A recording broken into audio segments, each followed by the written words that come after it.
मराठा आरक्षणाचा जी.आर. फसवणारा आहे असा आरोप प्रकाश आंबेडकरांनी केला। मराठे कुणबी नाहीत यावर सुप्रीम कोर्टाने शिक्कामोर्तब केलंय असं प्रकाश आंबेडकर यांनी म्हटलं। तर आंबेडकरांनी कोणता जी.आर. वाचला माहिती नाही अशी प्रतिक्रिया जयकुमार गोरेंनी दिली।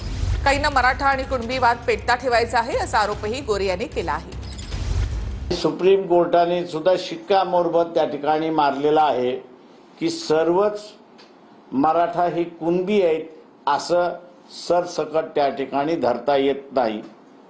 आणि म्हणून जो निर्णय भारतीय जनता पक्षाने जी.आर. मार्फत काढला तो मगाशी मी म्हटल्याप्रमाणे गंडवणारा आहे, फसवणारा आहे। ज्यांनी जी.आर. बघितलाच नाही, या प्रक्रियेतच नव्हते, ते बाहेर बसून जर म्हणले तर अन्याय झाला। त्यामुळे काही लोकांना हा प्रश्न जिवंत ठेवायचा आहे। ओबीसी आणि मराठा समाजाचं युद्धही त्यांना लावायचं आहे आणि कायम सरकारला किंवा या लोकांना भांडत ठेवून आपलं पोळी भाजायची आहे अशी काही लोक सातत्याने या गोष्टी बोलत राहतात।